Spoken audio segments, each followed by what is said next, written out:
Здравейте и добре дошли в новия подкаст в канала Football Insight. Приятно гледане!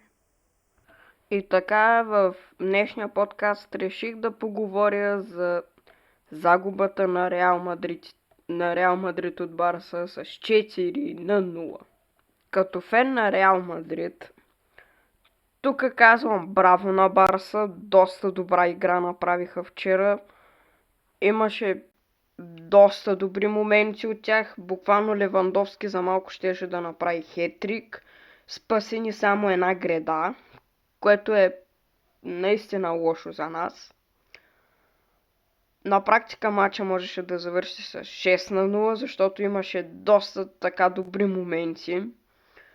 Но и ние имахме такива, за които ще поговоря след малко. Но първо искам да поговоря за ето този човек тук. Робърт Левандовски има в момента, ако не се лъжа, 14 гола в лигата, което на такава възраст е доста добре. Както видяхме в матча вкарани 2 гола, един от който беше след центриране на Балде и втория гол, ако не се лъжа, беше след подаване.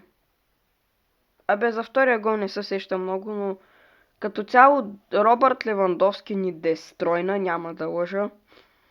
Даже не са 14, ами 15 гола, преди малко проверих. Което супер за такава възраст, какво мога да кажа? Браво на Лева. Така искам да покажа няколко от головете на Барса. Сега ще видите гола на Ламин. Просто дестройнаха ни тук дефенса. Виждате Ламин с доста добро движение и тук прави калма целебрейшъна на Роналдо и си показва номера. Като цяло повечето голове според мене се получиха поради проблемите на защитата, която наистина имаше доста проблеми в този матч. И като цяло бих казал, че Барса в този матч наистина първото по време буквално ги доминирахме, но второто по време просто излезнаха различни, просто ни смазаха от бой. Та ето го гола и на Рафиня, който беше наистина с този чипшот направо доста добър гол, няма да лъжа. А сега искам да поговоря за ето този човек тук. Ембапе. Не знам защо го поливат хората с толкова критика, като на практика не беше единствения, който имаше толкова проблеми в този матч. Буквално, даже да не кажа, че беше един от единствените, които се опитваше нещо да направи, но тя буквално се хвана, ако не се лъжа, 8 пъти на офсайд, което, в смисъл, Ембапе научи рула за офсайд, не знам какво да ти кажа, смисъл. И като цяло, доста труден матч за него, разбирам. Между другото, много хора очакваха много от него. Аз очаквах много, но по принцип го разбирам поради причината, че още не се е климатизирал нито с климата, кой знае колко, нито и с отбора, което е проблем, нали. Но като цяло не му е основната вина на него, че загубихме този матч. Бих казал даже, че на Винисиус вината до някъде е по-голяма, защото той пропусна едни доста добри шансове и имаше един момент, в който се излакоми като доста егоистично и имаше Мбапе, можеше буквално да му подаде в центъра и това щеше да е гол, обаче той реши да стреля сам и не му се получи, нали. Но искам да дам всичките постижения на Камавинга.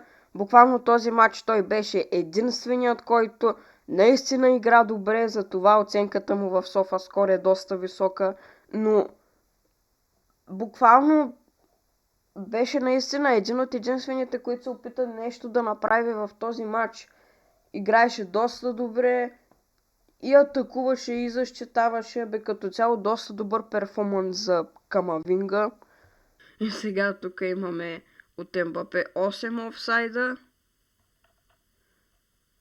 0 гола и 1 целебрейшън. Някой се бъзика, че ръката му беше офсайд.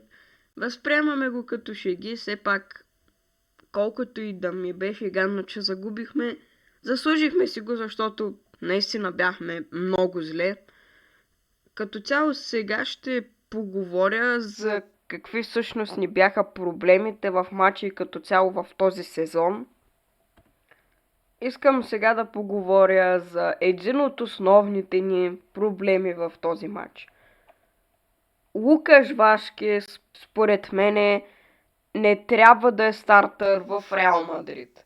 Просто заради него изпуснахме 2 гола от Левандовски и като цяло буквално вчера защитата ни беше толкова зле, че нямаше къде по-зле да стане. Буквално Рудигер и Едер Милитао бяха много заспали. Ферландо Менди видях го в няколко атаки, обаче много не се прояви в този матч. Но Лукаш Вашкеш направи буквално такива големи проблеми, че големи проблеми няма как според мен. Буквално не знам защо той не изяжда хейта, като на практика заради него имаме 2 гола от Левандовски. Имаше и, да, всъщност точно 2 гола от Лева, точно заради него станаха.